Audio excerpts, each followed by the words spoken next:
Welcome to the Everything Is Earned podcast. I'm your host, Mike. I'm your co-host, Tim. And we're here to break down everything happening in your Cleveland sports world.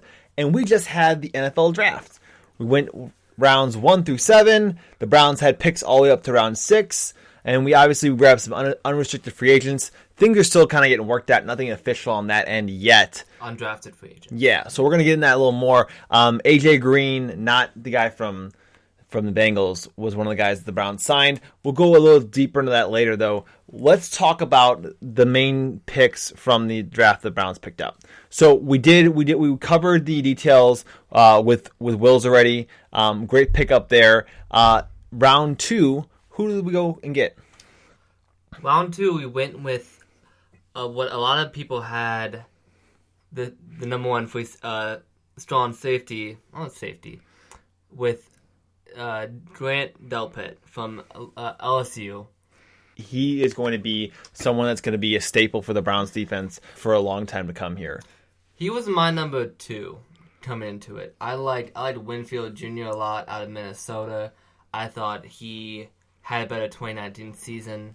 I think Delpit had a little bit of a down year, but he has so many accolades, Delpit has, that you can't count him out for his production in college. So one of the things that's going to be interesting is they were picked back to back. So your guy Whitfield went directly after to the Bucks. So it'll be interesting to see how those two go over the course of their career. One of the things that's really interesting here is this past year PFF did a stat, and they said that he led all safeties in forced incompletions. He forced 18.2% of the passes his way into being incompletions. I like that. Based on his coverage ability. So I think that's a really good stat there. As a guy that the PFF graded very high on their big board. They had him at I want to say they had him at 15 on their big board. So for the entire draft, PFF, the Pro Football Focus, had Delpit as the number 15 overall pick. Now remember, that's a very analytical publication. Yeah, they like to go off analytics, and if you're saying, wow, man, we got him in the second round, that seems like a steal.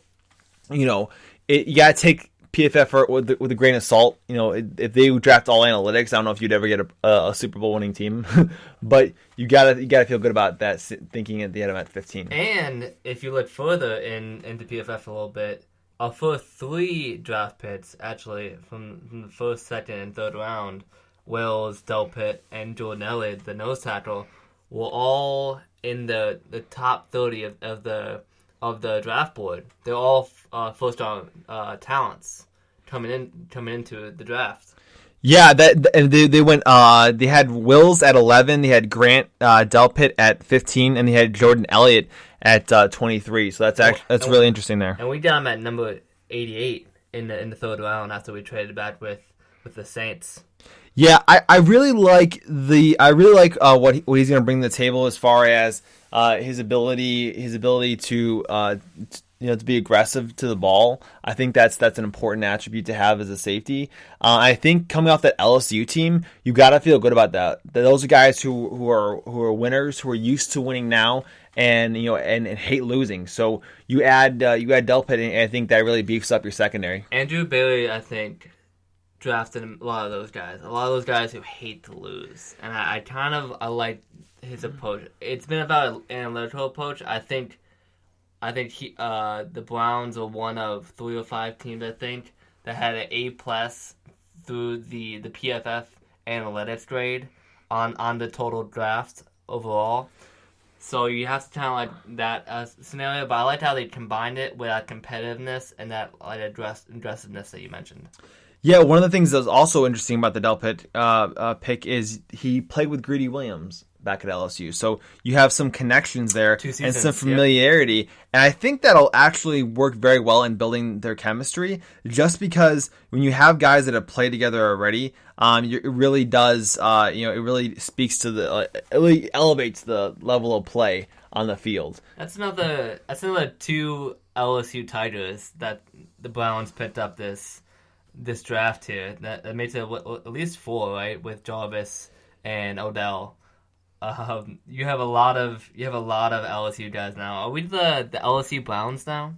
You're close to being the LSU Browns. I mean, it's getting to be that way. I think hopefully we'll have a lot of LSU fans that jump on the Browns bandwagon. I'm welcome to have them. Matt Wilson was talking about. I think he tweeted a lot over the weekend throughout the draft through Saturday, and he was saying, "Man, we had enough LSU tight ends on the roster last season. I had enough crap from Jarvis Landry and Odell Beckham last season, but." Matt Wilson will have a buddy. I'm interested to see if Jedward Wills played with Matt Wilson too, because they're both from Alabama. I want to say they probably did.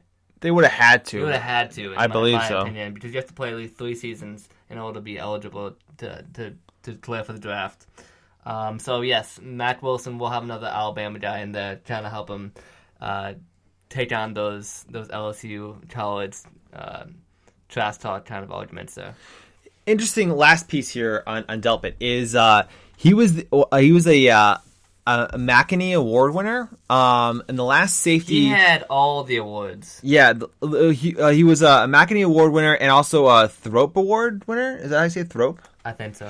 And last safety to win that award was Mika Fitzpatrick, and Mika Fitzpatrick is a pretty good player. Hey, he's not bad. He's not bad at all. He's actually on the Steelers right now, which is kind of a bummer. It is. Yeah. Speaking of bummers. J.K. Dobbins got drafted by the Baltimore Ravens. That was awful. I think if the other teams in the draft would just drafted better, that wouldn't have happened. Like, for example, if Green Bay didn't take a quarterback in the first round. And then went running back. Yeah, then went backup running back in the next pick. I think they should have taken Dobbins there, honestly. But, what do I know? I also thought maybe the LA Rams would have drafted Dobbins as well. You guys messed up as well. The Rams should have absolutely taken Dobbins. There was a few teams that messed up. One team, was it Jacksonville, who traded up for Jonathan Taylor from Wisconsin. I'm not as high on him as he's a very talented player, but he had such a high workload in college that's going to take away some of the years in the NFL. Yeah, you hear that a lot with running backs is the tread on the tires. And I think that was maybe one of the things that made J.K. Dobbins fall. But ultimately, I think he's a really talented running back who, unfortunately, the Browns are going to have to play twice a year now. So for the next 4 or 5 years. Yes. What are you going to do? That's gonna suck. It really is. I'm gonna absolutely hate waking up on those days. Yeah, you just know that you're going to have to play. Like, your work is cut out for you when you play the Ravens. Like, the Ravens absolutely had a great draft. And, we obviously, one of the things we know about draft is you can grade things. You can say, it looks good. You can talk about how all great the picks are. But you won't really know how good your draft was for at least probably 2 years. It probably takes a good 2 years to figure out what you got. Depending on a position, even. Some guys will up and jump off the board, and you'll know right away you have talent. Immediate production right away. First year starter, first year Pro Bowler, even sometimes. But you having an entire draft, getting an idea of what the actual value of that entire draft is, does take several years, because you'll have those developmental players and you'll have those role players that are still find their feet in the NFL, and that's where you kind of get to some of the later rounds here. So we look at our number 97, our number 88 pick. We'll go right to the 88 here with Jordan Elliott. That's a good pick for me. I like the Jordan Elliott pick a lot because I think he's a really versatile defender, as well as he can be on the as a tackle or an edge rusher. I think he could be a dominant rusher from the nose tackle position. Now, if you see him, he has an excellent first punch, and then his second move almost always is a swim move and charge, and he just blows by interior lineman, offensive lineman with that move. One of the knocks on Jordan Elliott was that his ability surpassed his production.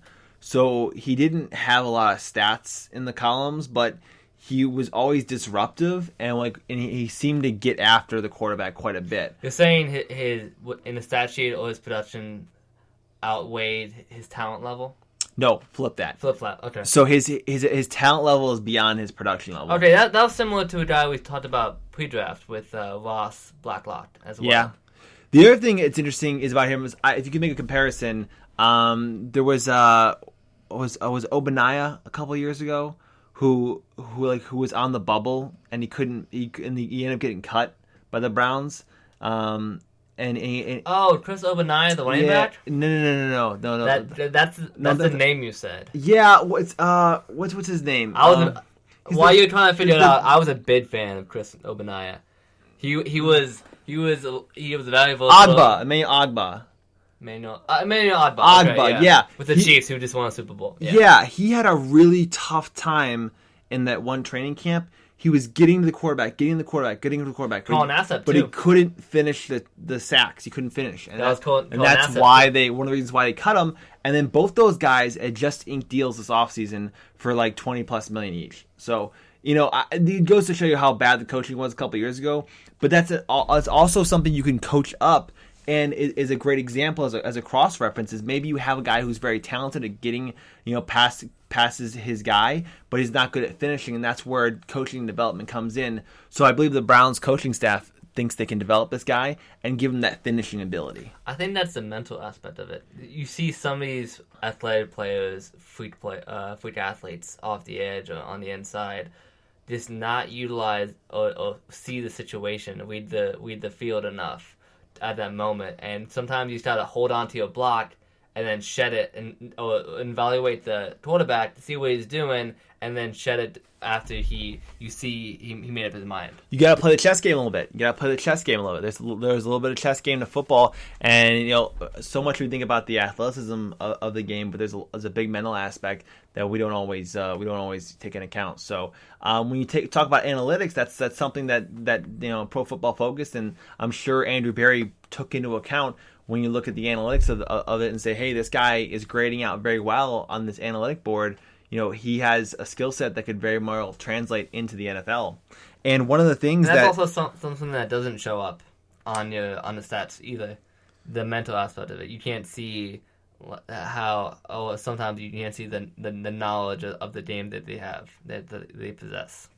Yeah, you don't know that unless you're having those interviews, or unless you get some inside knowledge from a press conference or something like that. Doing your due diligence, scouting, and going to the senior bowls and the combines and stuff like that. Yeah, absolutely. I'm there with you. So next pick, you go ahead and you have Jacob Phillips from LSU again at the end of the third round. Yep. Mm-hmm. A lot of people did not like that pick. They thought it was a little bit of a reach for the third round there, and many people thought there were other options available instead of Jacob Phillips there. Now, the one guy they were talking about was the Wisconsin guy. It's slipping my mind. They thought they should grab him earlier. Braun? Yeah, Braun. But he had some injury concerns. Something that they were a little bit hesitant over. But for whatever reason, they felt that it wasn't a good pick there, and they ended up waiting to get a linebacker a little later. One of the things Andrew Berry said that I think is important. He said that that we're excited about what we've done so far this spring, but we're also not naive. That we still have work to do. So I think that speaks to maybe adding some more people through the unrestricted or the undrafted free agents. There's a few guys I think they're very high on the undrafted free agents that they signed. That one guy at Oklahoma, AJ Green, he's a defensive back. I'm not sure at the specific contract details, but from my understanding, it's a very high offer that they gave him based off 4 undrafted free agents. They definitely wanted to get him. I got the contract details. So multiple teams were interested in AJ Green. He was an unrestricted free agent. It had a $145,000 guarantee with $30,000 base salary guarantee and a $15,000 signing bonus. Basically, it's equivalent to being a 6th round pick of last year. So he's a cornerback. He was highly sought after as an unrestricted or as a undrafted free agent just because of his build and his skill set. Someone that's definitely a developmental person. But I think the Browns are looking to add guys who are big, athletic, and quick. That's their MO right now. And just adding competition. If you had another talented player at that position and create more of a battle for that position group, then that's what I'm trying to do, especially at some of these maybe weaker positions for them. I'd imagine they'd address the linebacker position a little bit more. But going back to what's his name? A linebacker. Jacob Phillips, yeah. A lot of people wanted to get Malik Harrison out of Ohio State, a local boy. There were other few guys as well, but that was a big one. And what I think many fans, many analysts, many scouts, commentators believe that Jacob Phillips is a reach is because he's kind of one-dimensional at this point. He's not too athletic. He can't really fly around that much right now. But he does. I think you're wrong. No, I don't think he is. He's not. I don't think he's that fast. But he's an excellent tackler, and that's what would translate from day one. He was the best tackler in college football last year. He only missed three of his 88 tackle attempts. Okay, but you know who also was a great tackler, Mike? Joe Schobert. Yeah. Okay. Okay, so we can't just hold on. Sideline to sideline player. No, because false. Of tackling alone. False, because Joe Schobert was not a good tackler. He continually had missed tackles. He had a missed tackle issue that had been going on for the last 2-3 years here. Like he's always around the ball, but he was not great at finishing tackles. One of the highest tackle totals in the league. Yes, year. And he had one of the highest missed tackles. We'll have to bring that up in later last couple. But all I think is Phillips it was kind of a reach at 3. I think he will provide to be serviceable and better in the as a rusher, edge rusher than more of a coverage guy. Mm-hmm. But he's a little bit slower, so don't expect him to be flying around with this crazy speed like some of the other guys. Or some of the guys earlier in the first round, whether it be Isaiah Simmons or one of those guys. Okay, so last couple guys here. You got Harrison Bryant out of FAU. Florida Atlantic. Yeah, he catches everything. He graded out super high on PFF's tight end rankings just because he had he wasn't dropping anything. He caught everything. I think they gave him for 2017 it was 92, 2018 was 88 or 89, and then 2019 came back with a 92 grade as well. In 2019, he was the first college tight end since 2013 to finish with over 1,000 receiving yards. Yeah, he had huge seasons, and the Browns got him at pick 115. And you go, okay, we have Njoku. Is he going to be on the way out?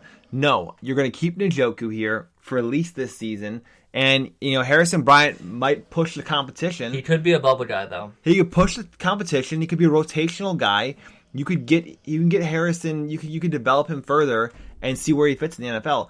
And worst case scenario, you get Njoku even more motivated because he has a guy on his back now. Yeah. So I think more than many people or most people, David Njoku is going to have a make or break year coming up here. Mm-hmm. Hopefully he can stay healthy. That's the main concern here. If he has that, I do believe he can have a breakout season in this system. And be the great number one receiving tight end, and then if Hooper and Harrison Bryant as complementary guys. A fun fact about Harrison Bryant: he was actually a tackle coming in from high school. He played offensive lineman, he played defensive lineman, and he played tight end. So he has a pass blocking background from a lot of tackles, it's only reversed. People saw it as tight ends and transition into offensive linemen, but he kind of did the opposite. So he has a little bit more of a versatile skill set than a lot of tight ends coming in at rookie season. That could be really useful for not only special teams, But for some trickier packages or some heavier packages, if you want to run max protect, that could be a definite. You might be able to run 3 tight ends. You could, yeah. I mean, there's a lot of possibilities here. The next guy the Browns go grab is at the 160th pick with Nick Harris, center out of Washington.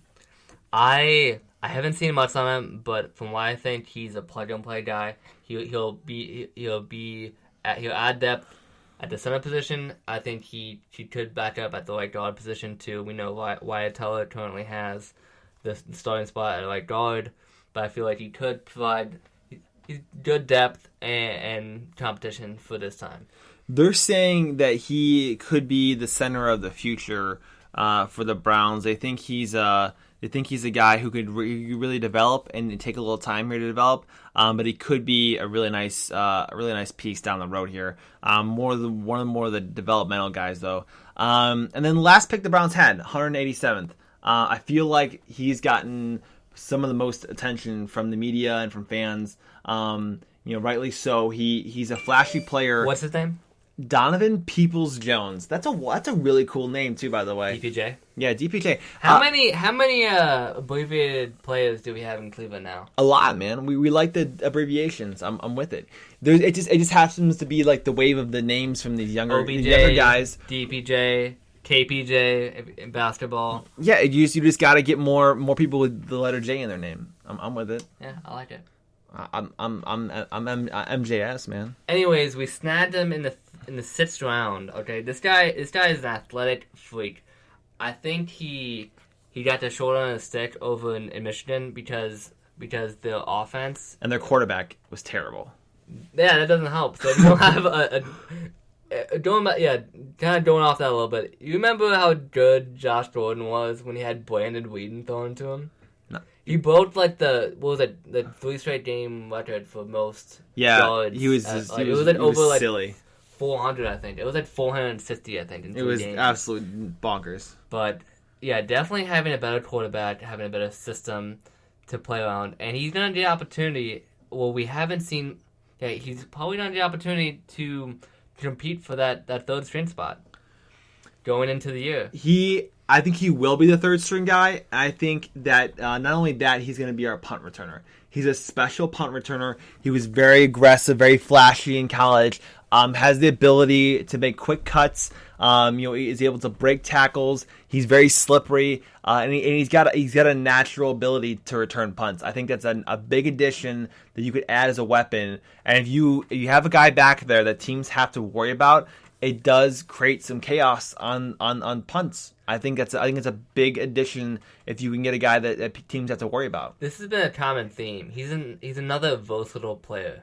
He can be a factor in the return game.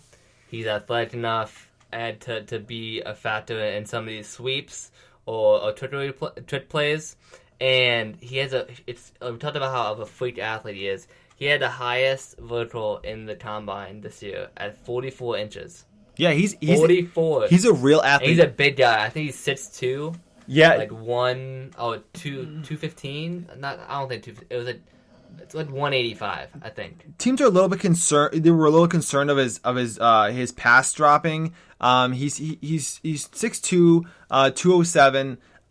Big guy, but people had a little concerned about his pass dropping. But I think that goes back to having a bad quarterback. When the balls are in the wrong places, I mean, yes, you still need to catch the football, but when they're not where they should be, it makes having that rhythm, having those catches much harder. Also, if you don't have a good a wide receiver coach, that doesn't help either. And we know. Well, coming into the league, having Jarvis Landry and Odell Beckham Jr. is only going to be beneficial to him. Some of the best pass catchers in the NFL. So if he didn't have any guys around him in college, he's going to get a massive upgrade for people around him coming into his professional career. Yeah, we got one more thing here real quick. So we talked about analytics. No, we talked about analytics, and we talked about. Well, before you change subjects here. I have one more thing to say about DPJ. It came out, we just discovered it earlier today, that Urban Meyer said that DPJ, Donovan Peoples-Jones, could have been a top 10 pick in this draft. And to provide a little context, I think what he meant when he initially said it, I don't think it was recently. I think it was before the year or something like that.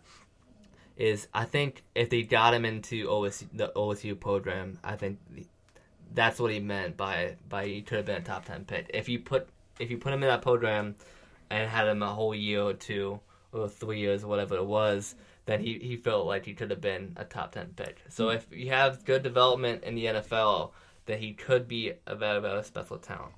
Like you said, with guys like OBJ and Landry, I think his development is only gonna go up from here. And I have a quote from him. He says he rises. He personally rises with the competition, and he's very thankful for the opportunity with the Cleveland Browns, and having guys around him like OBJ and Jarvis are just gonna help him out immensely. Yep, I dig it. Okay, so kind of wrapping things up here, I do have something just to talk about real quick with analytics and with the Andrew Berry.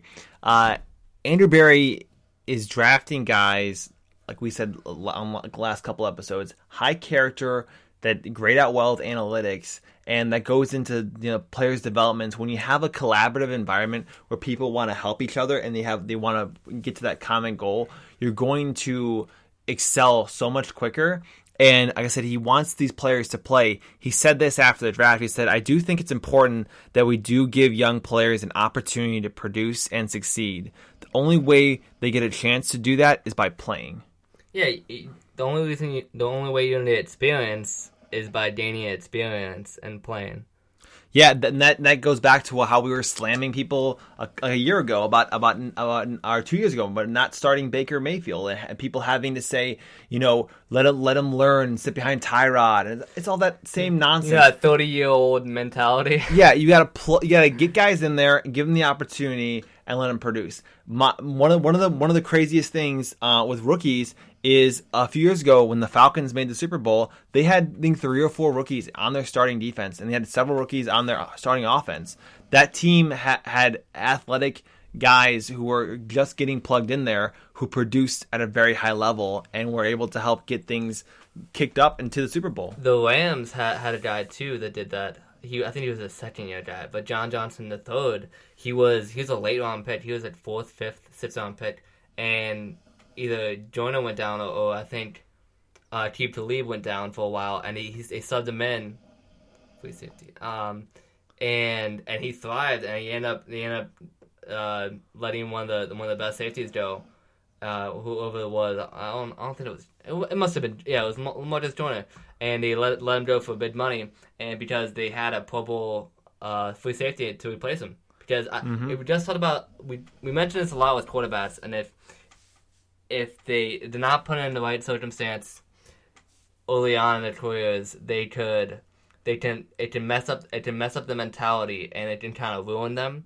But what we don't talk about is giving these other young guys opportunities early on in their careers. I think Matt Wilson here coming up into this next season, and how it can greatly benefit them having that confidence instilled in them from the organization, and kind of figure out and get thrown in early and get an idea of it. That's going to be a storyline to definitely look out for, to see how Mac Wilson ends up playing this year, and did he gain enough experience last year to really help catapult his success in this coming year. So we'll definitely keep an eye on that. I like the idea of play the young guys, get people the experience, and then trust in your teammates and your program to do the right thing and to get this team where it needs to be. Right, we have a young core, and why not build up and rise up as that entire young core from top to bottom? I like it. I'm a big fan. I'm real fired up about this team right now. We'll talk more, dive in a little bit deeper with these draft picks. The more we did, the more they get situated here, and the more we find out about them. Yeah, we're gonna do some really fun, about me type facts on our social media pages too. So look out for that, because we're gonna give you a fun little backgrounds on these guys to help you get to know the players better. Yeah. So I think my overall grade, would be, I say B+. I don't like the third round pick so much. I think it was a little bit of reach. What about you? I'm actually going to say A here because I really like the Donovan Peoples-Jones pick. I think he's going to be the steal of the draft. He has a lot of upside. There's a few players that we thought could be considered the steal of the draft. But we'll dive in more into it on Wednesday and Friday. As always, give us your aha moment, something you learned, something you didn't know about, something you want to know about. Drop us in either in a comment below, on a post, or in the review. And as always, everything here in Cleveland is earned. Well, wherever you are, but it's always earned, but especially here in Cleveland. All right, have a great night, guys. Thanks so much for joining us for this Monday edition of the podcast.